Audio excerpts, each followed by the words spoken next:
Let us try to understand and solve question 2 of exercise 5.2. This is from your NCERT Mathematics for class 6 from the chapter 5 Understanding Elementary Shape. Let us read the question first. The question is that where will be the hand of the clock stop if it starts at 12 and make half a revolution? So before solving this question, let us find out what do we mean by half revolution. We have already discussed that if your clock hand, when we were discussing about right angles, correct, we came to know that when you reach, suppose this is at 12, the our hand is at 12, okay. Now if it moves to 3, so from 12 numbers it points 1, 2 and 3. And what does this make? With 3 numbers we have discussed, with 3 numbers we have discussed that one right angle is formed, correct?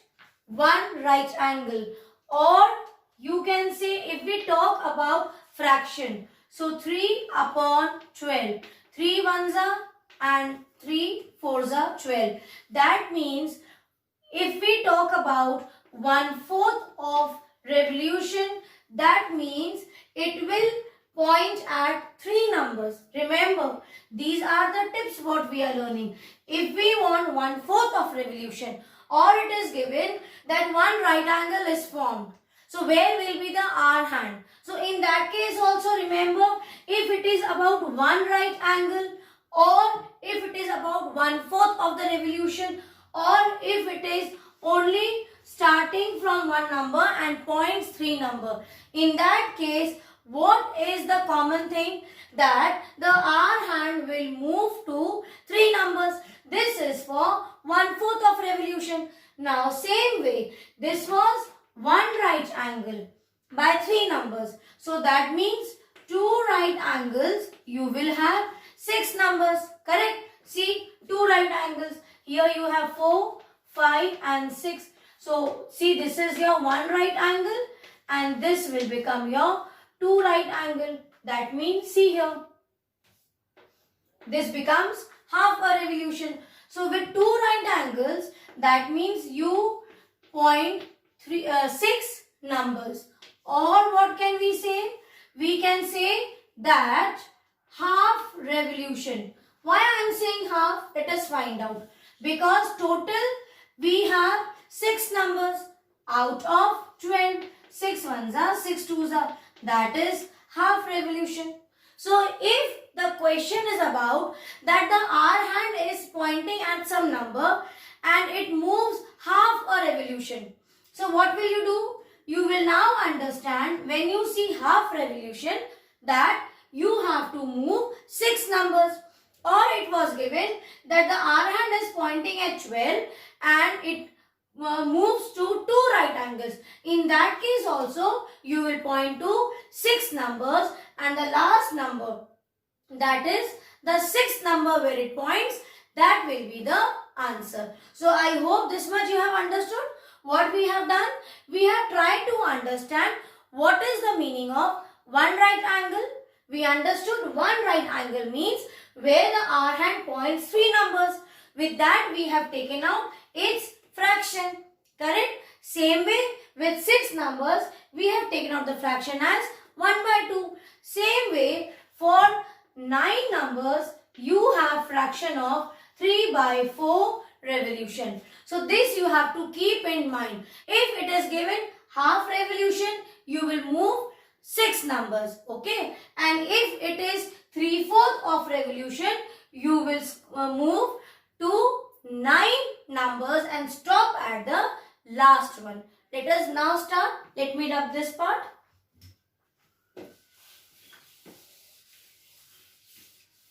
See, our hand is pointing, it is given, it is pointing at 12, correct? Here we have 1, 2. Let me write down the numbers. Okay. So our hand is pointing at 12. This one. Now it is saying it will move half a revolution. So let us start with our rough work. What we have discussed, that when we talk about half revolution, that means we talk about two right angles. There is no question regarding right angles. Then we also know that if it is half revolution, that means we move to 6 numbers. Correct? Where is the R hand? It is at 12. How many numbers we want to make it move to? 6 numbers. So after 12 you get, see, 1, 2, 3, 4, 5. This is the 6th number. So see, where is the R hand at now pointing to? It is pointing to 6 number. Got it? So from here also I can show you. 1, you write down all the numbers, 3, 4, 5, 6, 7. So the R hand is now pointing at 12. So it will then point to the first number. On its way will be 1. The second will be 2. Third will be 3. Fourth will be 4. And sorry, fifth I have skipped. Fifth will be 5th. Sixth will be 6. So it is pointing at 6. So like this also you can see, and we have done it directly on the clock. So where will it stop? It will stop at number 6. Copy the solution. Do write down these rough work, children. This will help you. This you have to every time revise. That when it is given half a revolution, that means you have 2 right angles.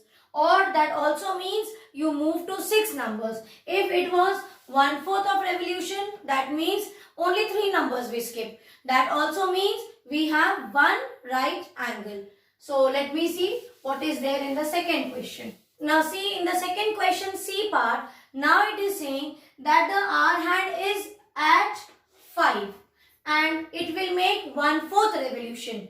And after making a 1/4 revolution, now you tell where will the hand of the clock stop at.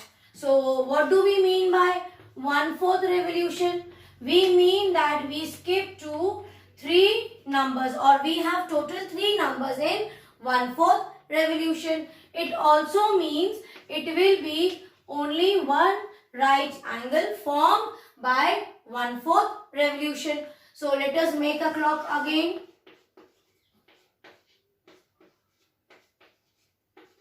And now you see, it is given that the R hand is pointing to 5 now. And we assume, I have told you before also, if no direction is given, that means it is in clockwise direction. So it is pointing at 5. So this is our, it is pointing at 5. Okay. So this is 5. Now 1/4 revolution means move to only 3 numbers. So after 5 it will move to 6. This is the first number. Then this will be second number, 8. This will be third number. Check it. It is at 5. Correct? So let me write down some numbers. Now after 5, the first number to which it will point is 6. The second will be 7 and third will be 8. So it will stop at 8. So where will the hand of the clock stop after 1/4 of a revolution? The R hand, the hand of a clock will stop at 5 after 1/4 revolution. I hope this is very easy for you now. Is it clear? So for 1/4 we have discussed, for half we have discussed. If it was for 3/4, in that case you will show. So if it is for 3/4 of revolution, you will move to 9 numbers. So try to complete the second question of exercise 5.2. 2 more questions are there. Just try and see whether you are able to solve it, and do show the rough work. Okay, like this, it will become very easy for you to get the answer. Otherwise, if it is given in anti-clockwise, I told you before also, the questions may get changed. In that case, if you don't know the correct procedure, why we have taken this, how we have done that, in that case, you may be in trouble. So, to avoid all these confusions and to understand the concept well, keep on doing some rough work, draw a margin